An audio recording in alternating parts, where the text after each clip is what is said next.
नमस्कार. रेसिपी सफर चॅनेलवर मी गीता तुम्हा सगळ्यांचं पुन्हा एकदा खूप खूप स्वागत करते. या भागात आपण बघतोय व्हेज पांढरा रस्सा. त्यासाठी एका भांड्यात मी पाणी उकळत ठेवले आणि आता त्यामध्ये काही भाज्या आपण उकळून घेणार आहोत. त्याचा स्टॉक बनवायचा आहे. हे बेबी कॉर्न असं असतं. आपल्या आवडीच्या भाज्या घ्यायच्या आहे, पण शक्यतो ढबू मिरची अजिबात घेऊ नका. रंग आणि चव बदलणाऱ्या भाज्या अजिबात घेऊ नका. गाजराचे तुकडे टाकलेत थोडेसे आणि हे आहेत फ्लॉवरचे तुकडे. थोडीशी फरसबीसुद्धा घेतली आहे मी. आता यामध्ये तुम्ही मटार टाकू शकता, लाल भोपळा किंवा दुधी भोपळासुद्धा चालेल, मशरूम चालतील, पण खूप जास्त प्रमाणात मशरूम टाकू नका. त्याचा काळसर रंग येण्याची शक्यता असते. एखादा मशरूम टाकला तर टेस्ट छान येईल. आता एका बाजूला शेवग्याचे तुकडेसुद्धा मी वेगळे उकळत ठेवलेत, कारण शेवगा फ्रायसुद्धा करायचं आहे आपल्याला.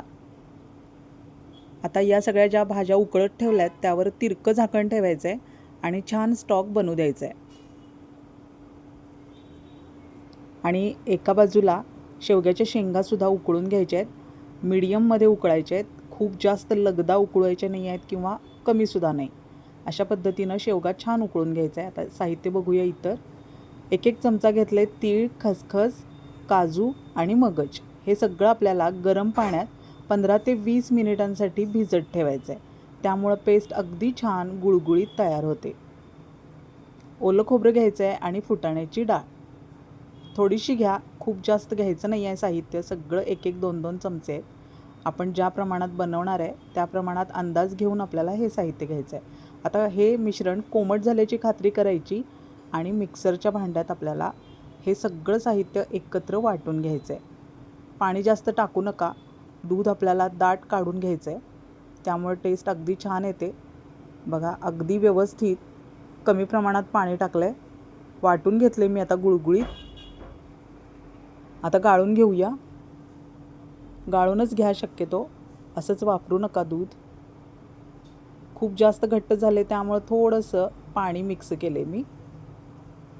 अगदी छान घट्ट दाटसर दूध तयार आहे आपलं.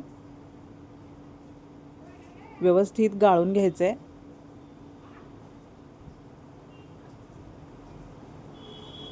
गाळून घेतल्यामुळं रंग तर सुंदर येतोच आणि शिवाय खाताना डिस्टर्ब होत नाही.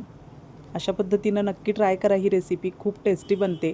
6 महिन्याच्या बाळापासून ते अगदी वडीलधाऱ्यांपर्यंत सगळ्यांना आवडणार आहे. खूप हेल्दी असते. 15 ते 20 दिवस सलग जर तुम्ही हा पांढरा रस्सा पिण्याचा प्रयोग केलात तर अगदी तुम्हाला आपल्या वरणामध्ये फरक जाणवेल. खूप ग्लो येईल चेहऱ्यावर आणि इम्युनिटी बूस्टर असल्यामुळं थकवा येत असेल तर तो सुद्धा दूर होणार आहे. अगदी छान झटपट तयार होतो आणि मस्त लागते ही रेसिपी. ट्राय करा. आता याच भांड्यात शिजलेल्या शेवग्याच्या शेंगा अगदी थोड्या प्रमाणात वाटून घ्यायच्या आहेत. थोडंसं पाणी टाकायचं आहे आणि आपल्याला याचा स्टॉक व्यवस्थित छान काढून घ्यायचा आहे. पाणी टाकल्यामुळं आपल्याला दाटसर स्टॉक मिळणार आहे. बघा, आता हा सुद्धा गाळून घ्यायचा आहे. त्यामुळं पांढऱ्या रश्श्याला अगदी खास चव येते. फक्त चोथा पाणी लागत नाही. सगळं प्रमाणातच घ्या पाणी. पाण्याचं प्रमाण जर जास्त झालं तर रस्सा चांगला लागणार नाही. खूप जास्त शेवग्याचा स्टॉक होऊ देऊ नका, मग ते शेवग्याचं सूप लागेल. त्यासाठी प्रमाणातच घ्या. चोथा सगळा गाळून घ्यायचा आहे व्यवस्थित.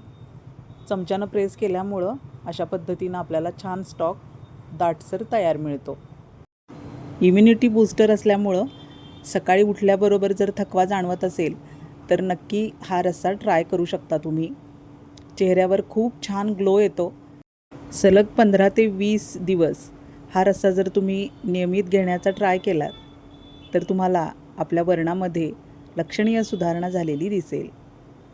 टॅन बरंचसं कमी होतं आणि अशक्तपणासुद्धा असेल तर तो जाणवत नाही. आता या सगळ्या भाज्या थोड्याशा मॅश करून घ्यायच्या आहेत आपल्याला. खूप लगदा करायच्या नाहीत किंवा मिक्सरलासुद्धा लावून घ्यायच्या नाहीत. त्यामुळं रंग आणि चव बदलू शकतं. फक्त चमच्यांनी जेवढं होईल तेवढं अगदी हळूवारपणानं आपल्याला या भाज्या मॅश करून घ्यायच्या आहेत. यातला आपल्याला फक्त स्टॉक घ्यायचा आहे, भाज्या घ्यायच्या नाही आहेत. शेवग्याचा स्टॉक आपला तयार आहे. दूधसुद्धा तयार आहे. आणि आता आपण भाज्यांचा स्टॉक व्यवस्थित काढून घेतो आहे. या भाज्या टाकून देण्याची काही गरज नाही, याला छान फोडणी द्या आणि नवीन भाजी बनवू शकता किंवा याचे पराठेसुद्धा छान बनतात.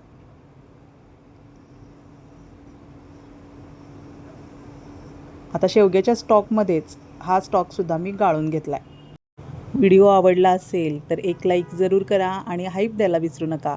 अशाच हेल्दी आणि सुंदर हटके रेसिपीज आपल्या चॅनेलवर येत राहणार आहेत. त्यासाठी रेसिपी सफर चॅनेल सबस्क्राईब करा, शेअर करा, लाईक करा आणि कमेंटमध्ये सांगा व्हिडिओ कसा वाटला. स्टॉक तयार आहे आपला आणि दूधसुद्धा तयार आहे. आता आपण रस्सा बनवून घेऊया.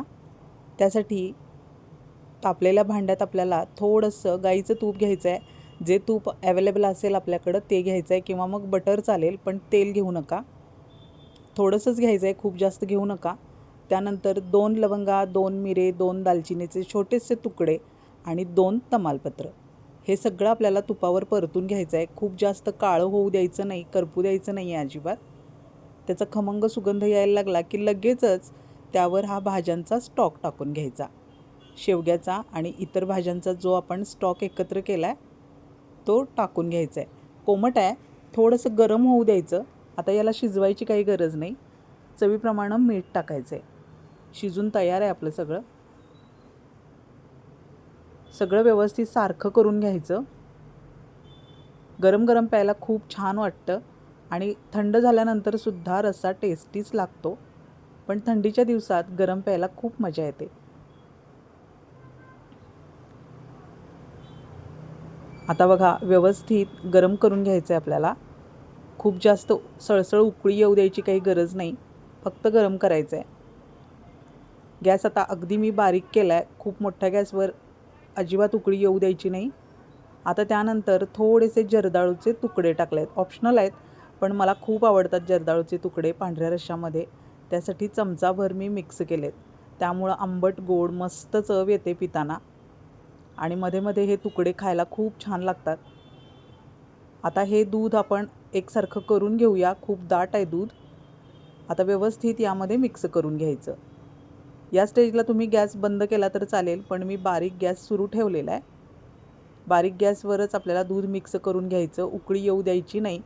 खूप मोठा गॅस केलात तर दूध फुटणार आहे, हमखास फुटणार आहे. त्यासाठी गॅस खूप बारीक करायचा आणि असं सतत चमच्यानं ढवळत राहायचं, म्हणजे दूध फुटत नाही. आता गॅस बंद केला आहे मी. मीठ चेक करायचं आहे या स्टेजला.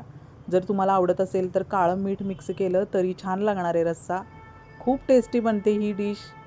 थोडंसं मीठ कमी वाटतं आहे म्हणून थोडंसं मिक्स करायचं, कारण आता आपण दूध एक्स्ट्राचं मिक्स केल्यामुळं थोडंसं मीठ कमी पडलं आहे. चवीप्रमाणे मीठ मिक्स करायचं आणि उकळी येण्याआधीच आपल्याला गॅस बंद करून टाकायचं आहे. आता हा रस्सा फ्रीजमध्ये वगैरे ठेवून दुसऱ्या दिवशी तिसऱ्या दिवशी पिऊ नका, कारण तो ज्या दिवशी केला आहे त्याच दिवशी संपवून टाकायचा आहे. फ्रीजमध्ये ठेवून अजिबात पिऊ नका. आता सर्व करूया. मस्त पांढरा शुभ्र आणि अतिशय हेल्दी चविष्ट रस्सा तयार आहे. नक्की ट्राय करा ही डिश आणि कमेंटमध्ये सांगा व्हिडिओ कसा वाटला. बघा, अजिबात फुटलेलं नाही आहे, कारण आपण लगेचच गॅस बंद केला होता दूध मिक्स करतानाच. जर्दाळूचे तुकडे टाकल्यामुळं त्याला खास चव येते. ऑप्शनल आहेत, पण नक्की टाका. जर्दाळूऐवजी तुम्ही बेदाणे टाकू शकता. पुन्हा भेटूया अशाच नवीन हटके सुंदर रेसिपीसह पुढच्या भागात. तोपर्यंत निरोप घेऊया. धन्यवाद.